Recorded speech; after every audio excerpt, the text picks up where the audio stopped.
We are relocated. Give me just a second. I'm going to share this. Technical difficulties, but that won't stop us. So give me just a second.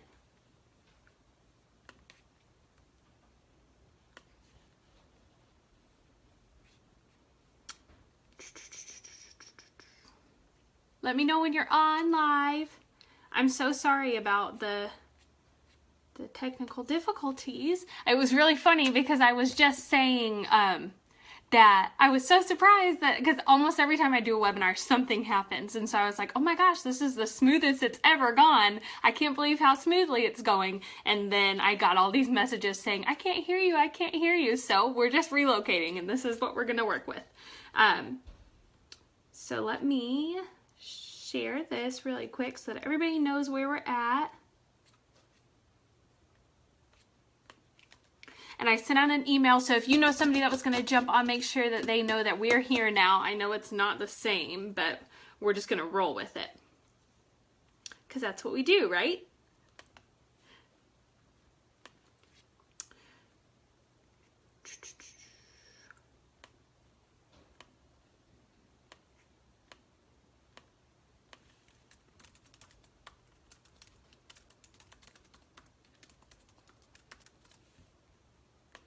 Okay, so hopefully everybody will get the memo and we won't have any more issues, but can you guys hear me now? Can everybody hear me?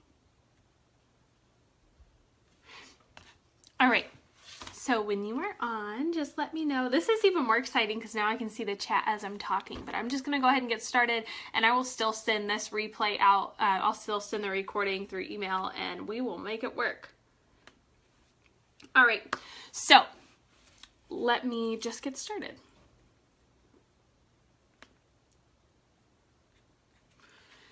Okay, so for those of you who are new to my page or don't know me, don't know my story, that's just where I want to start. My name is Tori Sullivan, and I am a wife and a mother of 2 babies, one here with me on earth and one in heaven that I cannot wait to see again.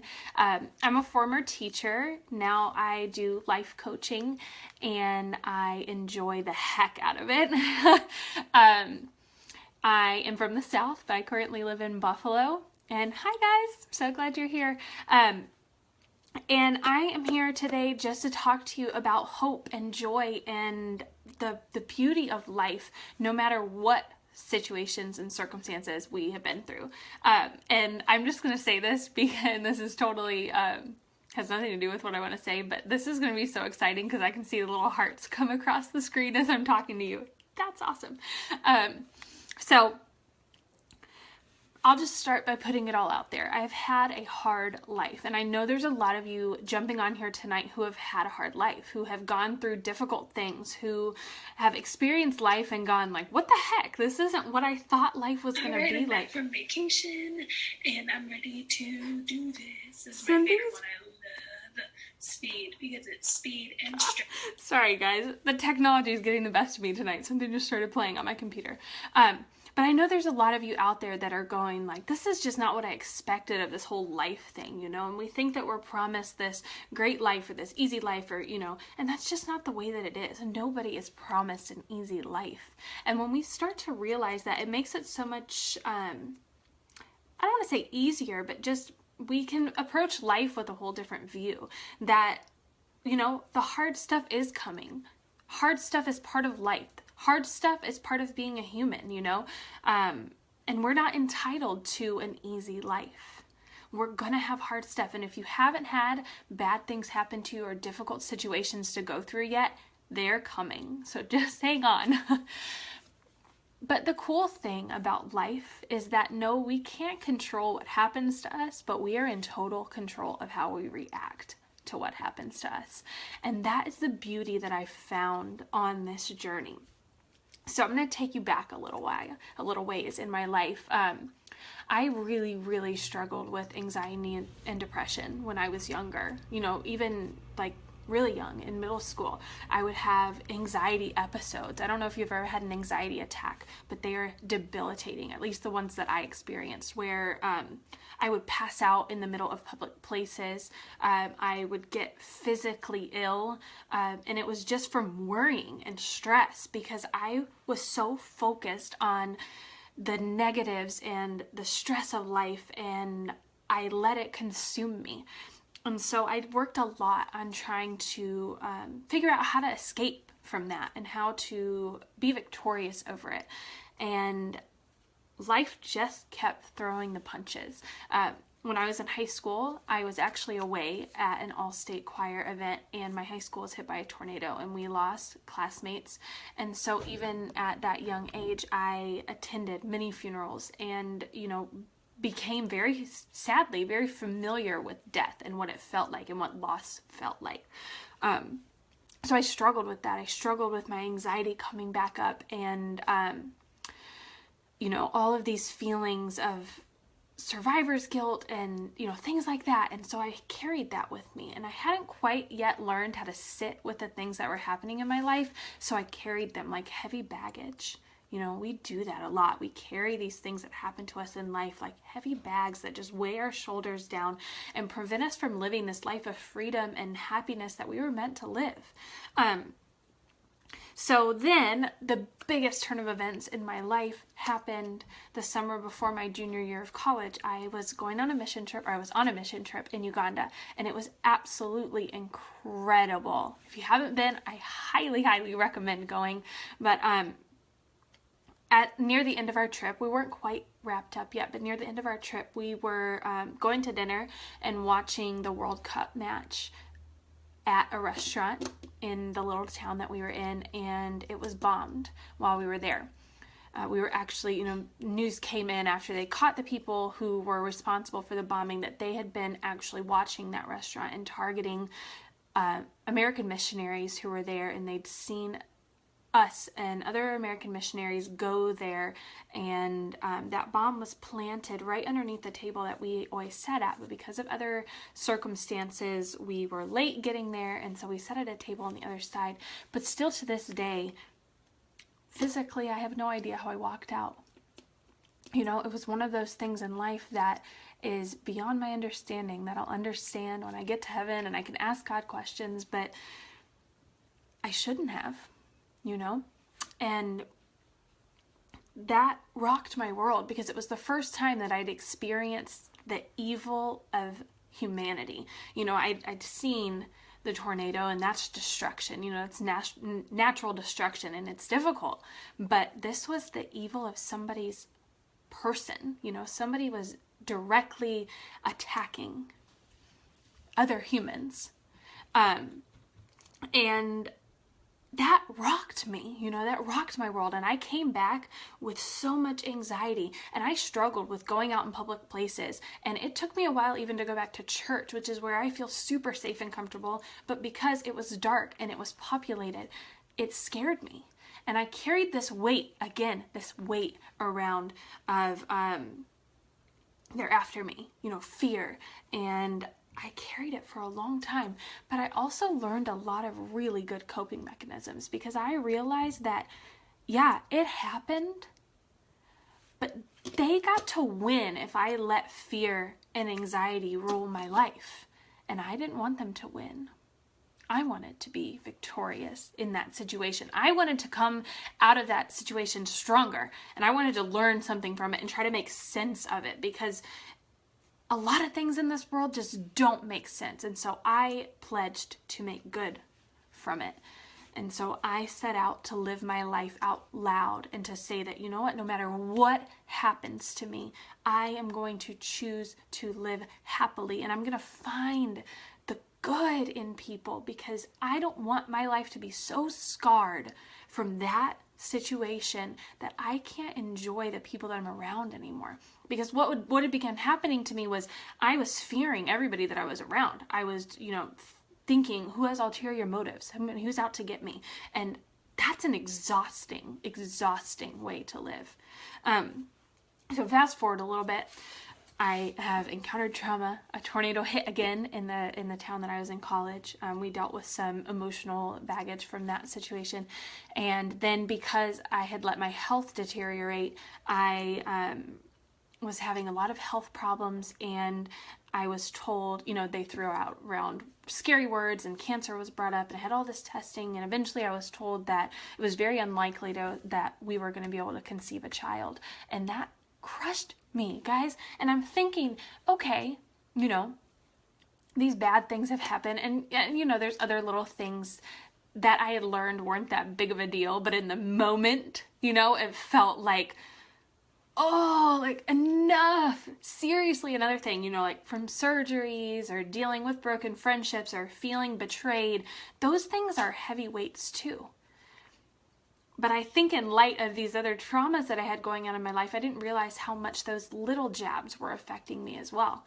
But finding out that I wasn't going to be able to conceive a child was heartbreaking, because something that I'd always wanted, even since I was a little girl, was to be a mother.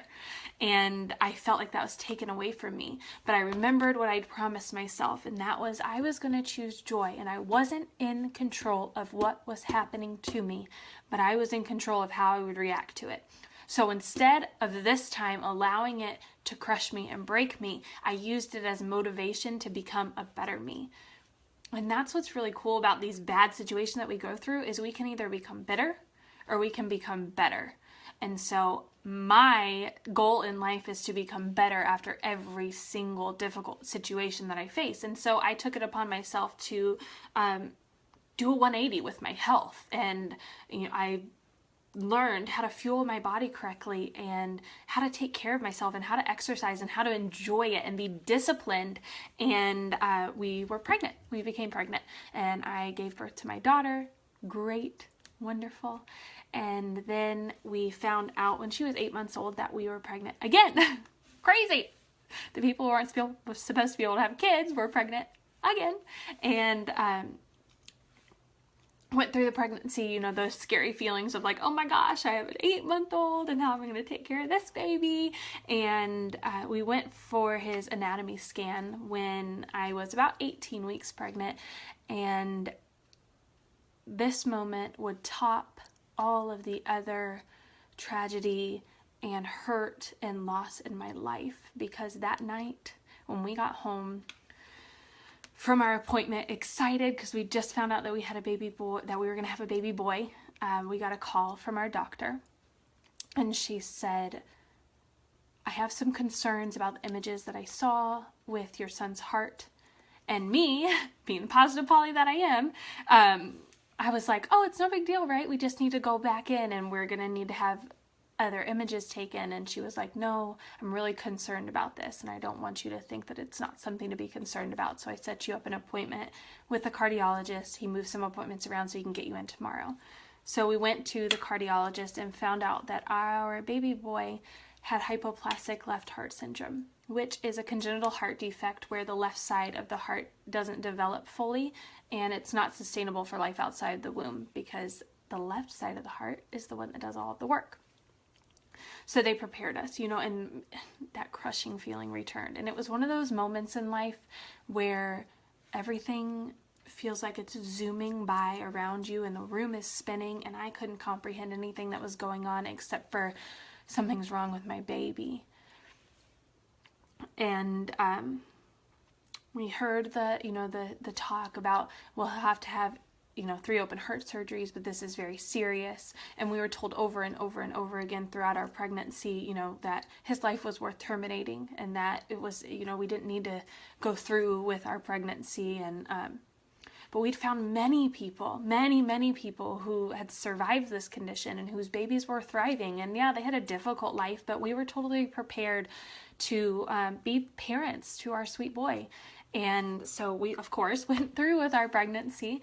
And as I continued on, my husband and I pledged that we were going to choose joy, and we were going to, love Caden.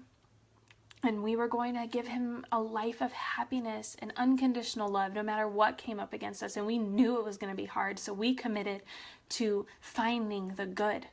Because You do have control over how you view a situation. You do have control over whether or not you allow the darkness and the hurt to overtake you, or if you choose to find the beauty in the brokenness that's going on in your life. And so we said, this is where we're focusing. We're focusing on the joy. We're focusing on the happiness. And Caden was born on April 4th, and even though we were told that we probably wouldn't be able to hold him and that he was going to come out blue and he was going to have lots of complications when he was born, he came out pink and perfect, 8 pounds, 1 ounce of little chubby pink boy. And I held him in my arms against everything that everybody had told me. You know, they told me I wouldn't be able to hold my boy, and that was a miracle in itself.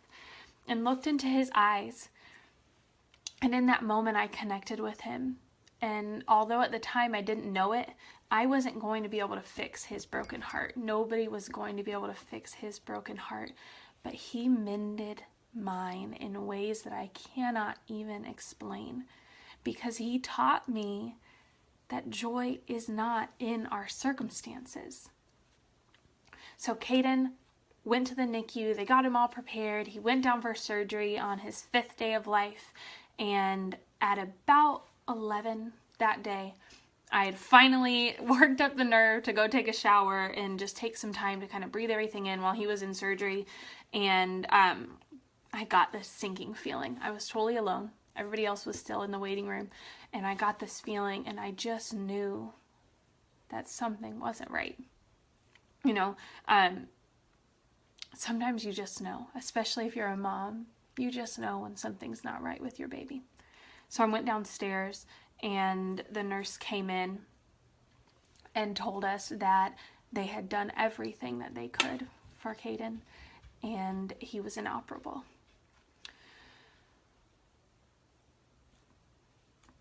Questions, so many questions.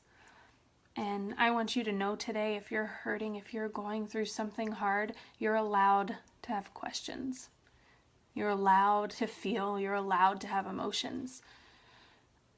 And I had questions and emotions and anger, and it's nothing like the movies. Those moments in life are nothing like the movies. You don't know what it'll be like when you experience the darkest of the dark in your life. But they brought Caden back up to us, and we got to spend that night just holding him and loving him and, you know, saying goodbye. And I remember just focusing on the miracle of his life and the fact that he even, you know, was able to have a first heart surgery. He was even able to be in our arms, you know, all of these special gifts that he'd given us. And little did I know he was going to change my entire world. Because from the moment that Caden left me and went to heaven, my mind changed and my heart changed. I'd always had a desire to serve and to love, but not in this capacity. I didn't understand how much good could come from a bad situation. And I want you to know that I'm not telling you that all situations are good. I'm not telling you that everything happens for a reason. I'm not telling you that there's always a silver lining, because that's just not the truth. Some situations are bad. I have no idea why I had to experience the things that I did. I have no idea why my son had to die. But what I do know is that I will spend every waking moment of every single day sucking all of the good that I can create from those moments, because that's how I want him to be remembered. That's what I want for my life. I don't want people to look at me and say, "Oh, poor you. You've had a hard life. I feel so sorry for you." I don't want to be a victim. I never wanted that. That's not something that I think anybody desires. And so it was a choice that I had to make, and it's a choice that you get to make. Are you going to be a victim? Or are you going to rise victorious? Are you going to focus on the crap and the junk? Or are you going to find the good?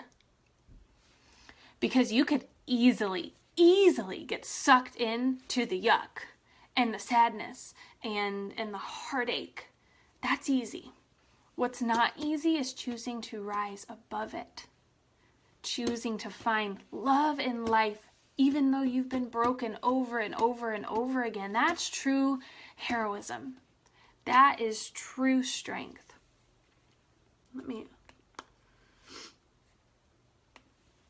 So I thought for so long, I needed to run away from my stories. I needed to run away from all of this bad stuff that had happened to me, I needed to get far, far away from it to create some new life, some new happy. But you know what I learned? Freedom isn't found in running away from who you are. Freedom isn't found in creating something new and ignoring what has happened to you. Freedom is found in owning it. Owning who you are. Owning what has happened to you. Owning your story. That's where true freedom is. When you can look at yourself in the mirror and go, yep, bad stuff happened to you. And life sucks sometimes. It just really sucks. But look at you. You're still here. You're still breathing. Some days are going to be rough. Some days it's going to be a struggle to get out of bed. But you're still going. That's freedom. Recognizing that in yourself and really coming to terms with who you are, because it's in our struggle that we get to create who we want to be. That struggle teaches us and molds us into something beautiful and amazing. I have so much more strength and knowledge and empathy now in these moments than I ever did before. You get to take these broken pieces of your life and pick them up and put them back together however you want to. You're in control of that. Again, you can't control what happens to you, but you can control how you happen to the world. So you say, yep, I'm broken. My pieces are shattered all over the floor. I am hurt. I mean, guys, there were days that I didn't even know how to breathe without hurting. That I cried sounds that were foreign to me.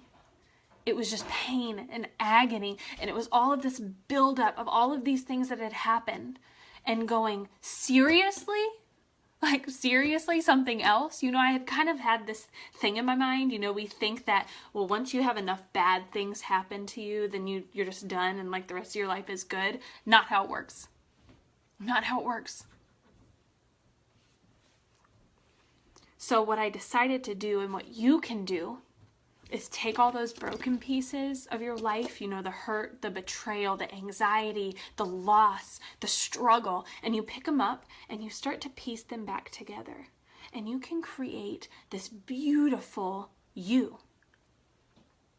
And some of those pieces, I don't know if you've ever seen glass shatter, but when glass shatters, there's some big pieces, and then there's some slivers, some tiny slivers that never will go back together again. Never. Those pieces are gone. And that's like our life. When we break, there are pieces of us that are gone. But there's also new creation. And we get to take those pieces and piece them back together. And those little cracks where those slivers were, that's where the light gets to shine through. Because now I can look you in the eyes today and say, yep, sister, it hurts. You're allowed to cry. You're allowed to scream. You're allowed to be mad. I hear you. I see you. But start picking up your pieces.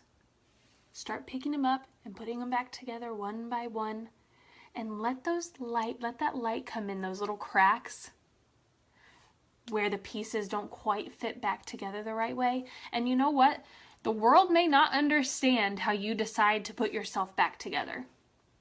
I know there's people out there that think I'm crazy because I will relentlessly search for something good, and I will relentlessly defend the joy in my life. And you know what? I've got to push out the stuff that doesn't bring me joy because I just don't have enough space for that. The space in my life, that little bit that's left, I've got to fill it with the good stuff. And maybe that's crazy to some people, but it feels good to me. And it's the way that I want to live life. I want to live life fully. Caden, his death was one moment, but his life was pure joy and pure love, and that's what I want to emulate out into the world. I don't want to be stuck forever in this darkness. I don't want to be stuck forever in this hurt. But the hurt doesn't leave, guys. The hurt just, you absorb it. It becomes you, and you get to use it. And you can either use it to remain stuck, or you can use it to fuel you, to create something beautiful with your life, to say, I am bigger than this. I am stronger than this. I have more purpose than to stay stuck here in this valley. That's not what you were meant for. You were meant to rise above. You were meant to be victorious over these situations. You were meant to carry love and hope and light and joy and happiness. But like I said, you know how I had to learn to sit with myself and own my story?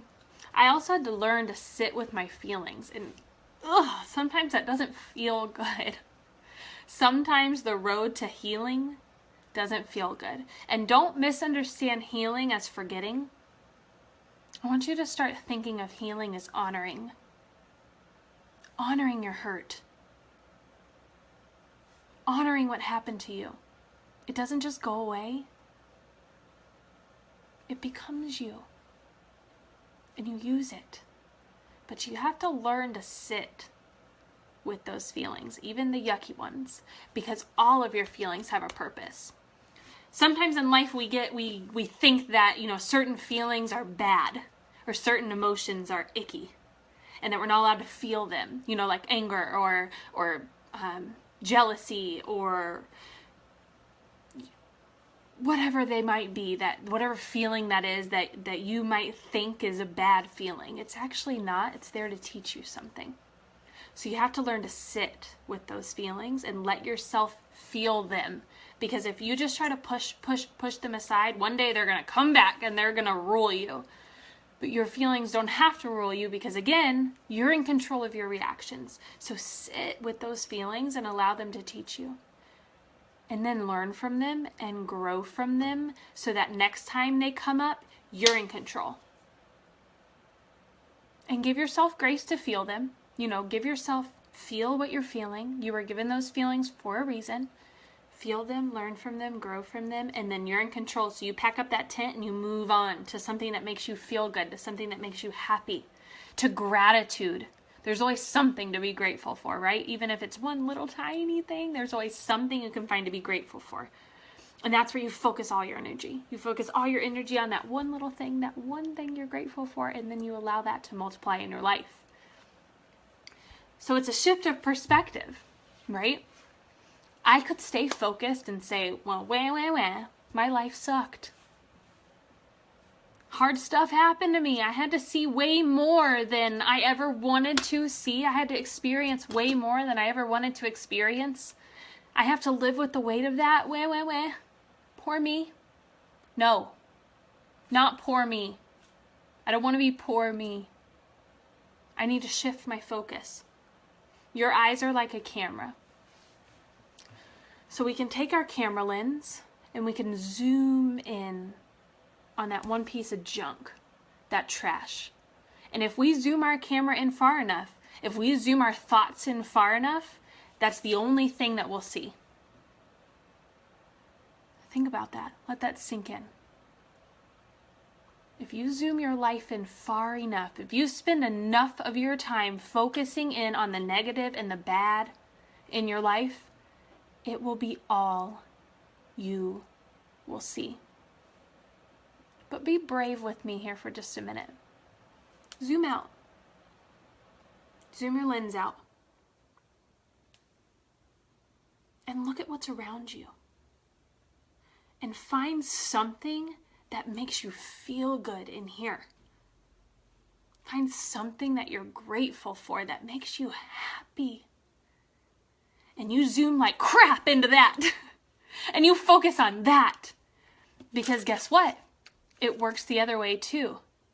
when you choose to focus your lens in on that good stuff, on that stuff that makes you feel good, eventually, that's all you'll be able to see. Maybe it's crazy optimism, but who cares?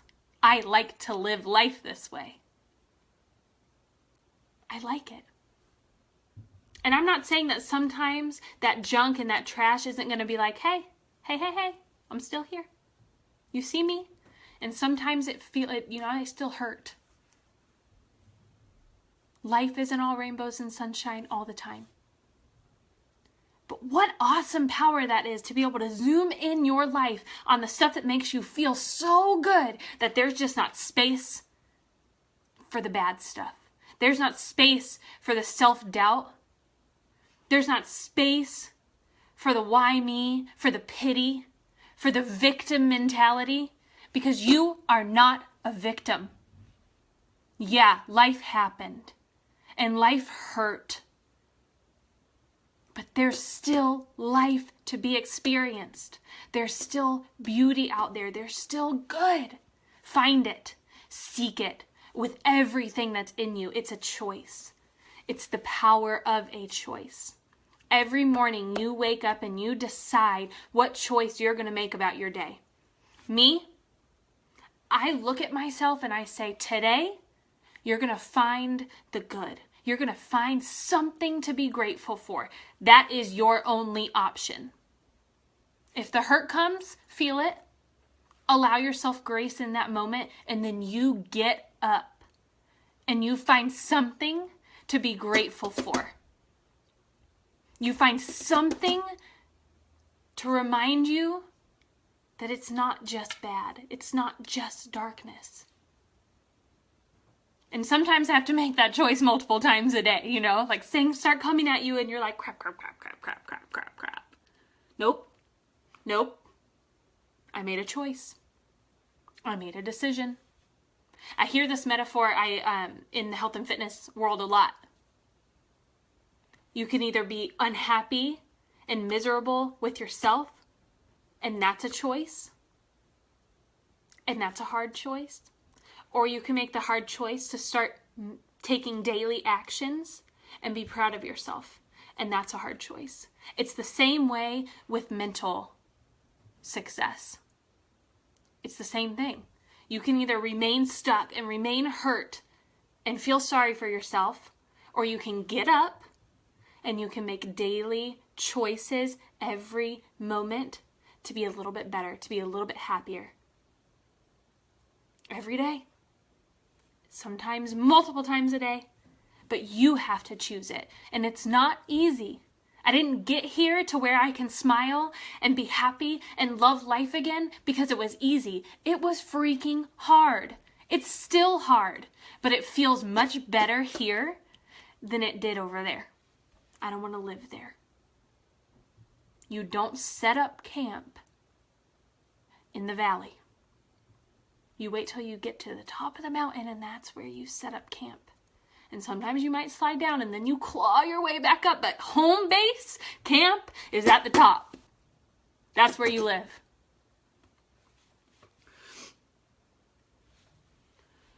So, I'm going to wrap up here with you.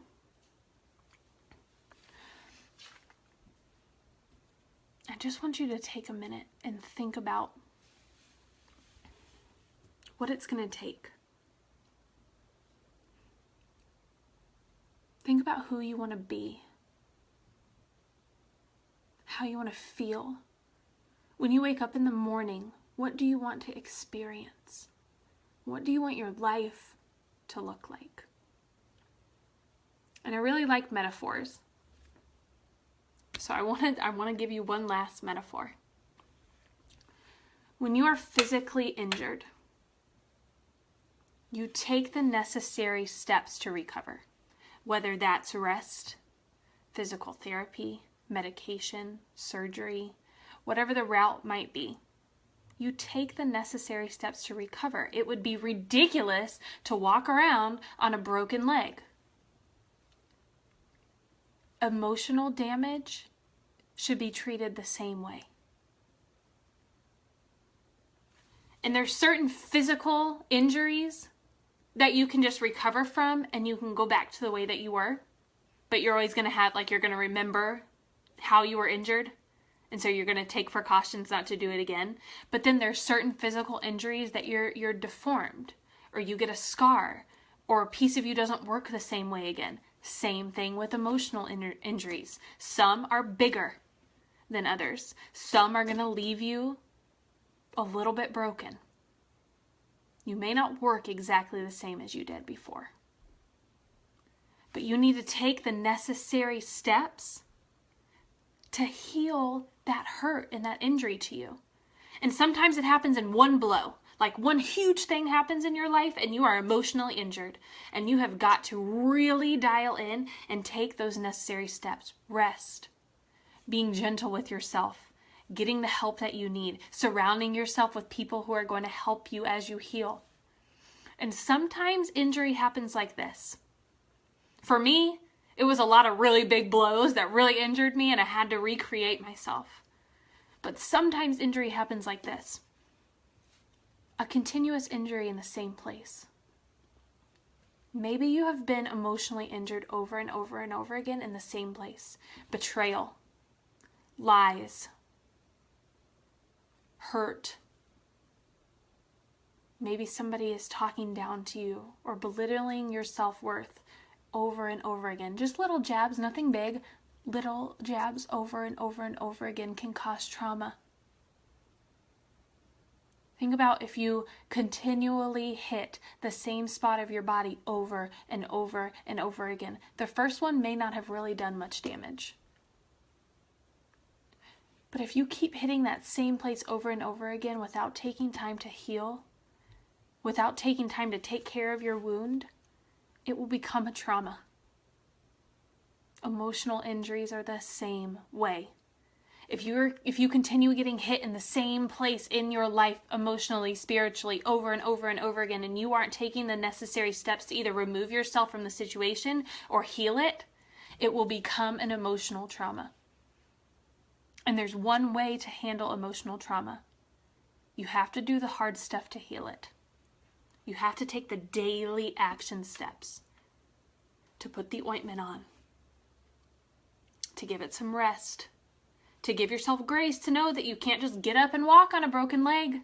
Life isn't going to look exactly the same. But then you learn how to cope.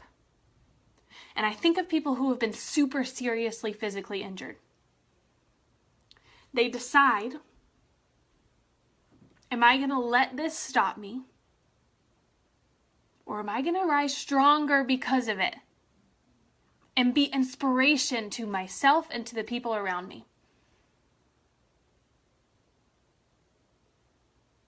So what? Maybe I have to be in a wheelchair. Maybe I'm broken and I have to find a new way to replace that broken piece. But am I going to stay down? Or am I going to get up and I'm going to fight like heck for my life? Because that's what this is. This is a fight for your life, a fight for joy, a fight for the sparkly life that you want to live. Circumstances do not define you. Your choices do. Your character does. So you get up today. I know you are feeling stuck. I know you feel like there is no way out. That you are just broken beyond repair, but that is not the truth. The more broken you are, the more opportunity there is to create the you that you want to be. I built her. I'm real proud of her. I used to hate myself. I used to pity myself. Now I look in the mirror and I go, yes, yes. You decided to be used for good. You decided to get up today, to do this thing called life and to do it really well. Yes, I'm proud of you. What a good feeling that is. What an empowering feeling that is. And my favorite part is that now I get to take this, all of this hurt that happened to me, and I get to use it to help other people. I told you in the beginning, I've always wanted to help people, but I had no idea it would look like this. I had no idea that I was going to have to experience all this junk to be able to look at you in the eyes and say, yep, I feel ya. I know what it's like to be in the pits. Let me help you out. Let me show you how. Daily. So, from my ashes, I said, God, use me. And out came Caden's nonprofit. We are an official 501c3 nonprofit, and I get to meet these women right in their broken place when they find out that something's wrong with their baby and say, here's hope. Yeah, maybe it doesn't look the way that you thought it would, but there is still beauty on the other side. Look at what Caden has brought me. Look at what my experience in Uganda has brought me. Those situations sucked. They were really bad. But my life doesn't have to be bad after them. Bitter or better? I choose better. And then I get to use all those things, and I get to coach, and I get to help you. That's awesome to me. That's so awesome to me. I get to do one-on-one coaching. I get to help you find your healthiest, happiest life. Because of all of these experiences that I had, I now have the tools in me to be able to help you, to be able to help others. And that, I think, is the greatest multiplier of joy, is when we can take what makes us joyful and we can share it with the world. Because then these things that make me joyful, the fact that I am in love with what I get to do as a job, blows my mind. And I get to share that with the world and empower other people to be in love with their life. It multiplies in a way that I could never do on my own. I could never touch these little corners on my own. But because I said, use me, because I said, yeah, this stuff sucked, but now I want to be better, we can make the world better. A little piece at a time. A little corner at a time. But one life touches one life, touches one life, touches one life. But I have to fill my cup first, you know? I had to make sure I was okay first. And there are still some days that I have to say, guys, I got to give myself some grace today. It's a bad one. And that's okay. Because you need to make sure that you're filled before you try to give to others. So here's some awesome opportunities I have for you. I have one-on-one coaching where you and me, we're going to meet right here, eye to eye, and we're going to create the life that you want to live. We're going to say hurt and darkness don't get to win in your life anymore. And we're going to start building up the sparkly, confident, joyful life that you desire. So you can wake up in the morning and say, yep, I love this life again. There were times that I thought I would never love my life again. And here I am saying, I love it. I miss him. I'm broken. But I love this life. I love it. I'm in love with life. And I'm living it out loud.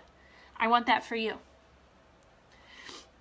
I also have some group coaching opportunities that are coming up, so be looking out for those in the new year. I have a free offering, Victim to Victorious, how you are going to get back in the driver's seat of your life and tell those bad situations they don't get to win and come victoriously out of them. And then, this one I'm super excited about because I'm pairing up with two other women who are absolutely incredible people who have dealt with their corners of darkness and hurt and have rose victoriously from them.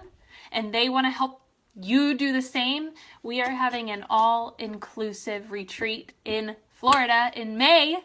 Sun, Sand, Sparkle, and Shine retreat, where you are going to learn to heal your hurt while honoring it and leave with glittering confidence that you can take from the retreat and take back home to live the life that you desire to live.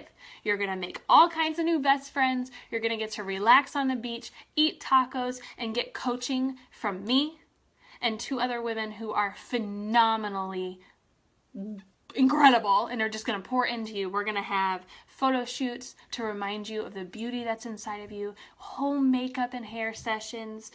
You get to leave with all kinds of goodies. It is going to be a weekend that you want to be a part of. Bring your friends. You can room together. We have a mermaid mansion that is gorgeous with a pool that is steps from the sand and the ocean. Sometimes we just need to get away and refocus. And that's what we're offering. I know that I needed that. When trauma and hurt came into my life, I just wanted to get away so that I could refocus on what I wanted and come back refreshed. That's what I'm offering.